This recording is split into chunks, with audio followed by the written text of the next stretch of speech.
Oh, I thought people knew my answer for that, about the Sekiro indicator. I think that argument is fucking stupid because, like, for one, in Sekiro, when they're doing it, it's not dodgeable, right? Unless you pick the correct dodge. Whereas in Elden Ring, you can still just roll it. Also, it's like kind of the opposite of experimenting, right? With the game's just telling you, like, hint, try jumping this attack every time. And also, the biggest reason to me is that Sekiro still makes you choose, like, you still have to read in a split second if the enemy is doing a thrust, a sweep, or a grab. So you know you have to get away, jump, or Mikiri counter, right? Another reason is that every attack in Elden Ring is jumpable to some extent. Whether you jump over it, jump away from it. Like, should Waterfowl throw up a jump indicator, even though it would just confuse the shit out of people? Mesmer would have that indicator pop up every fucking, like, 3 out of 4 attacks. Like, it would be ridiculous. Like, just try jumping it and then you know. There are some attacks to which you are specifically immune while jumping. Some attacks have like code in them that are like specifically to like be avoidable by jumping, I guess, rather than just the pure hitbox. Oop. I jumped under that somehow. I don't even know what the hell I just did. But I think those like 4 arguments would outweigh that. Maybe I should just clip that and put it on YouTube that people will stop asking me. I mean, not that I'm pissed off that you asked me or anything. I've just been asked it a few times and I still continue to see it in comments a lot on like other people's videos and stuff. Flags you to make you immune if you're in the air for the Godfrey stomps.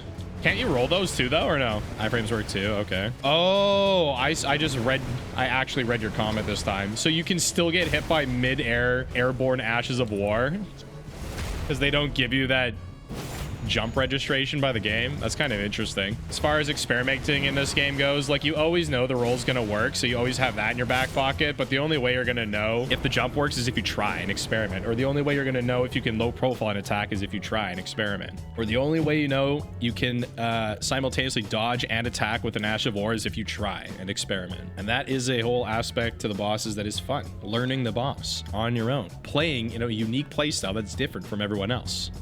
Being unique, having combat expression. It's kind of nice. The Ulo video. Someone told me Ulo just made a new video of Mesmer. Sounds interesting. I find that kind of stuff more interesting nowadays, like finding all these crazy ass unique punishes with Ashes of War, just looking like a absolute anime villain. Ishin Ashen oh yeah. Wait, how does that work? It's not a sweep in the code. Yeah, because that attack is fucking janky as hell to dodge sometimes. The best way I found is to just get behind him. You can dodge behind him so he whiffs it. So it's not coded as a sweep. That's why it's so jank to dodge. Crazy. You can iframe dodge it. Ah, that's so crazy because it's not a sweep, right?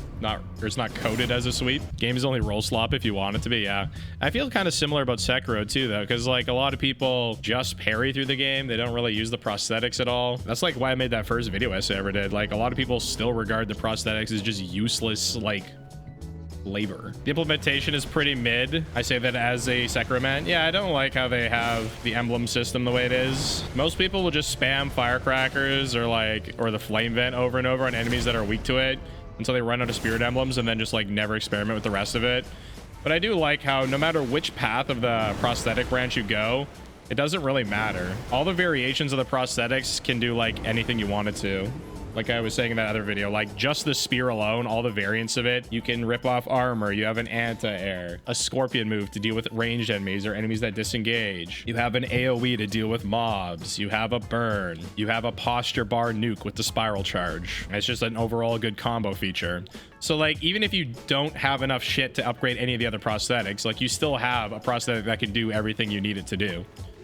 Break enemy hyper armor, that kind of stuff. Yeah, as far as encouraging people into that playstyle, they don't really help you out much, other than just making it really hard. It just feels so much better to play Sekiro with the difficulty turned way up and then just use prosthetics in your combos and to like utilize them as a solution to certain boss attacks that are kind of crazy. Like just use Iron Umbrella Deflect against fucking One Mind or something, right? It's hard to have a lot. It's not that hard, because you get them from like everything. What's up, Cadix? How's it going? If every prosthetic had an individual button, yeah, maybe if it was more like a traditional action game where it was like on a wheel, then yeah. Yeah, if you had like a quick swap meal, it would be massive, I think. There are mods for that too. I've seen people play that way. You can literally just pause Sekiro and swap out your prosthetics mid-game. That's lame. Vanilla or die. I'm literally that lazy.